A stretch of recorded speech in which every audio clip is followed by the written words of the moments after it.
Bienvenue dans ce nouveau billet de la Bourse sans stress, en date donc du 5 mai 2023. Nous proposons de nouveau des formations sur les options. Le niveau 1, ce qu'on appelle le niveau que nous avons déjà réalisé 2 fois, va être disponible dans 2 dates au mois de novembre. Première date, donc du samedi 4 jusqu'au mardi 7. Donc ça permet lundi et mardi d'avoir les marchés ouverts et de pouvoir faire de la pratique. Deuxième session, donc, c'est du samedi 18 novembre au mardi 21. Suite à ceux qui ont fait le niveau 1, déjà qui ont suivi cette formation, nous proposons un niveau, donc 2, un niveau expert qui aura lieu donc du samedi 11 novembre au dimanche 12 novembre. Où auront lieu ces formations? Toujours, donc ça s'appelle plus donc l'hôtel Hyatt Regency, c'est maintenant l'hôtel Atrium, donc juste à côté de l'aéroport, donc Charles de Gaulle. Pour toute information, je vous rappelle donc la Bourse sans stress @gmail pour nous contacter. Alors, où est-ce que nous en sommes le 5 mai? Alors, ça bouge, vous avez vu, donc le jeudi, pof, voilà, catastrophe. On se réveille le 5, le vendredi, voilà. Bon, alors ça bouge, mais bon, pour l'instant, on fait un peu toujours du surplace, puisque le SP500, vous voyez, on est à 4136,26. Par contre, chose intéressante, c'est que le cours est au-dessus de la moyenne mobile 50, et la moyenne mobile 50 est au-dessus de la 200. Mais on est dans un range. Le pétrole a un petit peu baissé, donc on est à 71,32, donc ce qui est aussi peut-être un bon élément pour les marchés financiers et entre autres pour l'économie. Donc le cours est sous la moyenne mobile 50 et la moyenne mobile 50D est elle-même sous la 200. Le secteur de l'énergie plus global, on est également sous les 2 moyennes mobiles et on est à 80,23 $. XLK, la technologie. Alors, il s'est bien réveillé, donc on est à 151. Donc, je vous rappelle que XLK, c'est un ETF basé sur les technologiques. On a un cours de clôture, donc au 5 de 151,24 $. Et le cours est au-dessus de la moyenne mobile 50 et qui elle-même est au-dessus de la moyenne mobile 200. Donc, c'est une phase bullish. Le dollar index, on est sur une zone de support. Alors, ça fait que le dollar n'est pas si cher, mais il y a beaucoup de bruit l'euro en profite un petit peu et vous voyez, on est venu titiller les 1,10, donc dollars pour 1 euro. Et on a un cours qui est au-dessus de la moyenne mobile 50 et la moyenne mobile 50 est au-dessus de la 200. Alors, vous vous souvenez, j'avais déjà présenté ce tableau avec les retours, donc en 2022, où on voyait comme quoi il y avait beaucoup de sociétés qui avaient fortement baissé en 2022. Certaines d'entre elles remontent quand même un peu, voire beaucoup plus qu'on pourrait le penser. J'avais établi également non pas ce pronostic, puisque je m'appelle pas Irma, mais en tous les cas, les pourcentages, les probabilités qu'on ait des nouveaux plus hauts historiques. Donc en 2023, donc on n'avait que 14%, et en 2024, on aurait peut-être donc 40% de probabilité pour avoir de nouveaux plus hauts historiques. Alors c'est le tableau, c'est donc les années avec le nombre donc de plus hauts historiques. C'est-à-dire, par exemple, 2013, on avait eu en 2013 45 plus hauts historiques. Pour l'instant, 2022, vous voyez comme quoi on n'en a qu'un. On n'a fait qu'un plus haut historique en 2022. Alors, on pourrait très bien se dire aussi qu'on risque d'avoir une période comme on a déjà rencontré où on n'a plus du tout de plus haut historique. C'est-à-dire que, vous voyez, là, il a fallu attendre un sacré paquet de temps. C'est comme ici, vous voyez, on a eu la crise 2007, 2008, 2009, et il a fallu attendre 2013 pour avoir de nouveau des plus hauts historiques. Il y a aussi des bruits. Alors, ça fait partie du bruit, mais c'est vrai qu'aussi, il y a un risque peut-être un jour pour le dollar. Là, par exemple, on a l'exemple typique, c'est que l'Argentine et la Chine ont conclu un accord pour faire donc des importations-exportations donc dans la devise chinoise, dans le yuan, au détriment du dollar. Alors les BRICS sont en train de créer un système pour s'écarter donc des modes de virement SWIFT et également de l'utilisation du dollar en monnaie donc de réserve. Ça va demander, je pense, un temps certain et les Américains n'ont pas dit non plus leur dernier mot. Ils ont quand même des possibilités de pression vis-à-vis de certains pays. Mais quoi qu'il en soit, excusez-moi, il y a quand même potentiellement peut-être un risque et peut-être les BRICS vont peut-être créer une monnaie pour remplacer le dollar. Mais soyons quand même patients. Alors, on a parlé aussi donc des banques régionales, donc voilà, donc First Republic Bank, donc où a priori les actifs sont repris par JP Morgan. Bon, on va le voir, c'est vrai que les banques régionales ont pris quand même une petite claque dans la tête, on l'avait déjà évoqué. Là, on revient donc sur le dollar, où effectivement le dollar risque peut-être de s'effondrer, etc., etc. Donc, vous voyez, c'est un petit peu les bruits qui circulent actuellement, qui sont là aussi pour faire peur. Ok, et puis tout compte fait, la journée de vendredi s'est très très bien passée, et donc le secteur bancaire, on vous remet encore une petite couche, vous voyez, donc il avait perdu 6% rien que pour le jeudi 4 mai. Et puis voilà, etc. Maintenant, on vous parle de PacWest, donc il y a encore une banque régionale, etc., etc. Bon.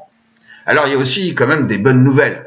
Donc, vendredi, le 5 mai, donc, chiffre qui était donc attendu par les marchés, création de 253 000 postes au mois d'avril. Ça dépasse les attentes. Et puis, le Dow Jones, donc voilà, vendredi, donc bondi de 300 points, voilà, on va finir une belle semaine, voilà, on a des beaux résultats pour Apple et Coinbase, etc., etc. Donc, là, on retrouvera cette création d'emplois, donc en dehors donc de non agricoles. Donc tout ça, maintenant c'est des bonnes nouvelles. Il y a les banques régionales, ça c'est les mauvaises nouvelles, et là c'est les bonnes nouvelles. Et donc on va finir la semaine avec donc un peu d'euphorie. Chose intéressante aussi, c'est que l'or, l'argent, vendredi, une petite baisse de 2%. Pourquoi? Parce que il y a des bonnes nouvelles. Et s'il y a de bonnes nouvelles, on a moins besoin de l'argent et de l'or. Mon petit tableau des capitalisations. Sur ce mois, vous voyez, c'est quand même les deux segments qui progressent le plus. C'est les mégas. Donc c'est vraiment les très grosses. Les mégas, je vous rappelle, c'est les sociétés de plus de 200 milliards de dollars de capitalisation. Et les nanos.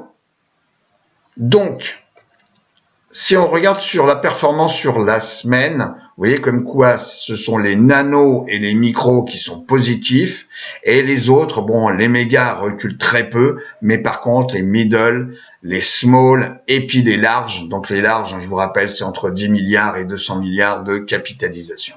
Donc, on voit toujours les mêmes acteurs, les acteurs qui font bouger actuellement les marchés. Ce sont les très très très très grosses. Ok. Si maintenant sur 6 mois, vous voyez sur 6 mois, c'est les mégas et les middle et les larges. Donc vous voyez comme quoi les nanos sous-performent, les micros sous-performent et les small sous-performent. Et je vous rappelle comme c'est quand même aussi le cœur de l'économie américaine, c'est aussi les middle et les small capitalisations. Concernant donc les secteurs. Les secteurs ici sur 6 mois, à noter que tous les secteurs sont positifs. Seule l'énergie, on l'a vu, puisqu'on se retrouve sous la moyenne mobile, donc 50, et la moyenne mobile 50D est sous la 200. Donc on est en phase bearish pour l'instant. Et l'énergie, c'est le seul secteur qui est négatif sur 6 mois.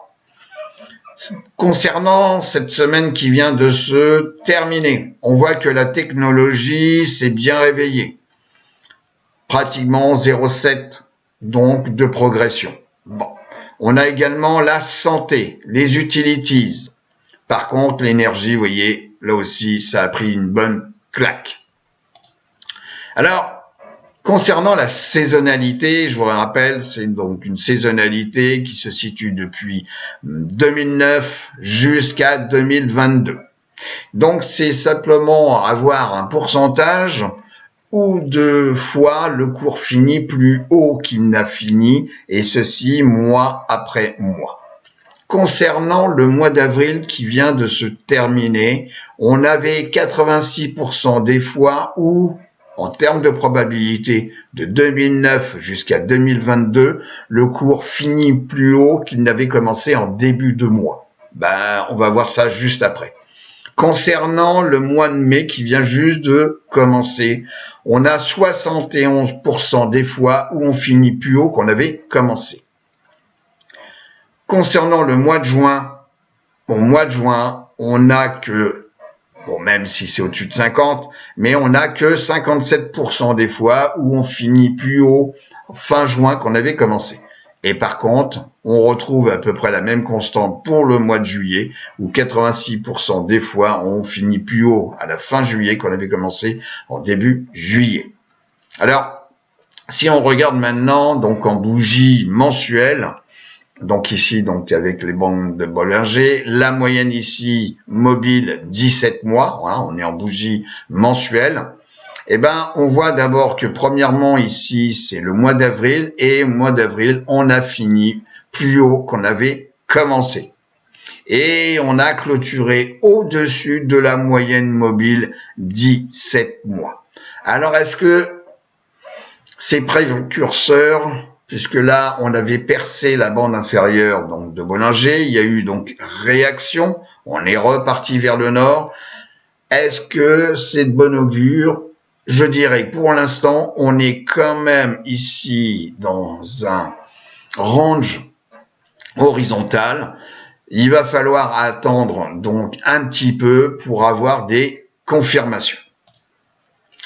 Alors, concernant le pourcentage de sociétés composant le SP500, dont le cours est au-dessus de la moyenne mobile de 100 jours.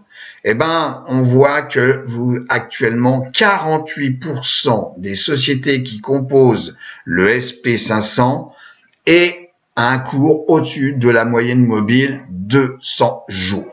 Bon, donc là, vous voyez, on a clôturé ici.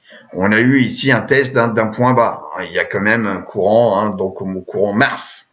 Bon, on est au-dessus donc de la moyenne mobile ici, de cet indicateur. On est au-dessus, le cours est au-dessus de la 200 jours et on a clôturé en dessous de la 50 jours ici en noir. Donc, le put-call ratio, nous sommes dans une zone, on va dire, de normalité puisqu'on se situe entre 0,6 0,7 en temps normal concernant la ventilation des achats de poules par rapport aux achats de call. Je vous rappelle, on achète des puts pour protéger un portefeuille ou une position et on achète un call dans l'espoir que les marchés puissent partir vers le nord. Bon, bien entendu, vous voyez d'autres stratégies durant les formations sur les options, mais c'est pour vous donner le moral donc on va dire du consommateur ou de l'investisseur. Concernant cet indice, c'est le Fear and Greed Index, donc fourni par CNN, on vient de finir en beauté, vous voyez ici, donc en grid pour ce 5 mai 2023.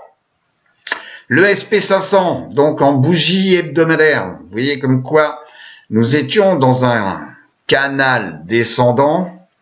Et on se retrouve, puisqu'on l'a cassé donc dans la semaine du 23 janvier donc 2023, et là nous sommes dans un canal horizontal, un canal de congestion. Donc en termes de probabilité, on va tester ici le point haut. Est-ce qu'on va retester le point bas de ce canal? C'est les jours prochains qui vont me le dire mes points. Concernant le Nasdaq 100, même constat. On était dans un canal baissier, donc dans un drapeau. On l'a quitté donc la semaine donc du 23 janvier 2023. Et là, on vient tester des anciens, non pas plus hauts historiques, Mais en tous les cas, des plus hauts, aux alentours, vous voyez, des 13 000, donc 500 points, 600 points. Dow Jones industriel, voilà. Donc, on est toujours en bougie hebdomadaire. Donc, même chose, vous voyez très bien comme quoi on est ici dans une zone de congestion qui dure depuis un petit peu plus longtemps. Ok. Donc, entre ce point-là, les 34 000, et ici, donc, les 30 000. Bon. Si je regarde le RUT, donc le Russell 2000, vous voyez comme quoi on a eu donc ici donc des plus hauts, et puis on est venu tester la 200 semaines, on a joué en dessous, et on est dans une zone de congestion, et qui dure depuis quand même un temps certain. Donc ça, c'est l'or, coté en bougie hebdomadaire. Donc je vous rappelle que c'est un ETF, donc adossé à l'heure et en dollars. Donc, et il y a un rapport 10 entre la valeur, le cours de l'ETF et le cours de l'once d'or. Donc, nous sommes là actuellement, si on regarde depuis un paquet de temps, on pourrait dire comme quoi on avait dessiné ici une tasse. On a la anse. Bon, même si la anse, elle est pas très jolie parce que là, on est plus bas qu'ici. Normalement, on devrait avoir le contraire. Mais on est quand même dans une zone ici de congestion et qui date depuis donc juillet 2020. À suivre franchement. Et bien entendu, en fonction du réveil donc de l'or, on jettera un petit coup d'œil sur le silver, donc SLV, qui est un ETF adossé à donc l'argent. Alors, on en parle donc assez souvent. KRE, donc est un ETF basé sur les banques régionales. Donc c'est elles qui alimentent et qui permettent de faire fonctionner les entreprises américaines. On a fortement décoté ici, donc on est toujours en bougie hebdomadaire. Vous voyez donc la semaine donc du 6 mars 2023. Là, effectivement, on a cassé carrément la moyenne mobile 200 semaines. Et on vient ici tester aux alentours des 38. Concernant le VIX, alors la volatilité, vous voyez comme quoi on est en bougie toujours hebdomadaire. Je vais me mettre ici en bougie, voilà, daily. Là, le jeudi 4, on avait donc cassé ce point.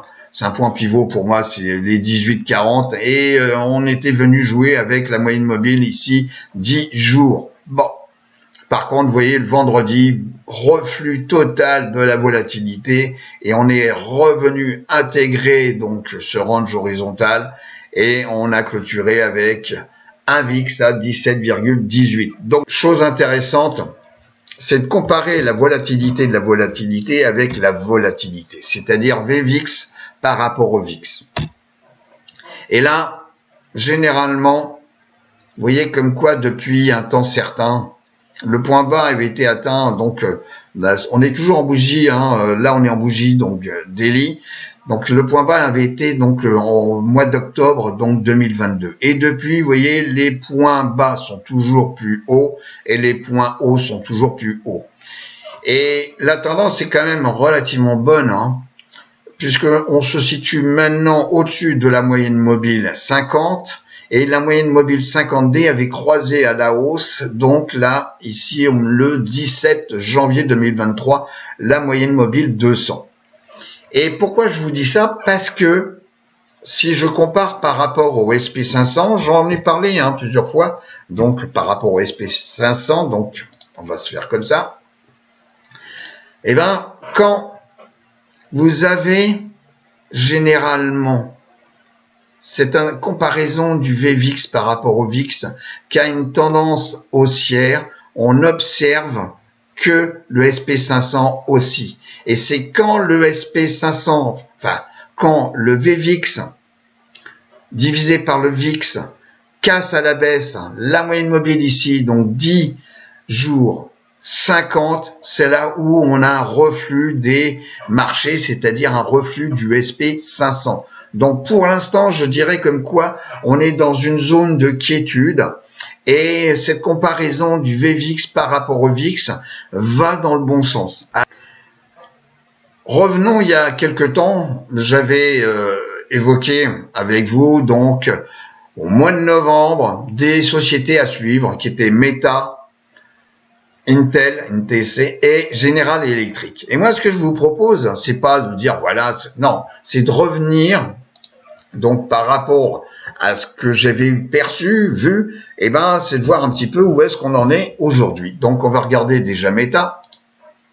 Et vous voyez donc, mois de novembre, vous voyez, on était là. Meta, vous voyez, actuellement, va quand même très bien. Alors, on a des gros gaps quand même, des gros gaps haussiers. Bon. On est en bougie daily.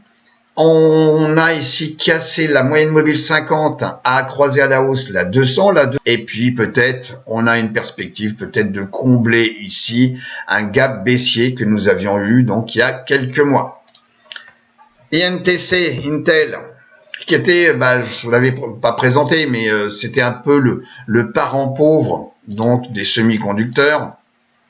Vous voyez comme quoi on était dans un canal, donc horizontal, dans un range, bon, et puis on a tenté de le casser, on est revenu en l'intégrant, et puis on vient tester ici la moyenne mobile 50D, et qui se rapproche franchement de la 200D, qui est pour l'instant toujours baissière.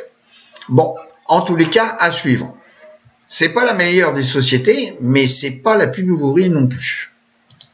Et puis General Electric, voilà. Alors General Electric, on en avait parlé, donc vous voyez comme quoi, on a une très belle progression. Donc c'est quand même une industrielle, General Electric, avec beaucoup donc d'activités qui va du nucléaire au moteur d'avion. Et si on se met ici donc en weekly, vous voyez comme quoi on a dépassé ici des zones donc de résistance. Donc, est-ce que ça va continuer? Je dirais que les probabilités, oui. Donc, General Electric, c'est pareil, c'est pas celle qui bouge le plus, mais c'est une belle société. Pour terminer ce billet, je vous propose l'interview de Michael, donc par Laetitia. En tous les cas, plein de bonnes choses à apprendre. Je vous souhaite une excellente semaine de trading et je vous dis à très bientôt. Au revoir.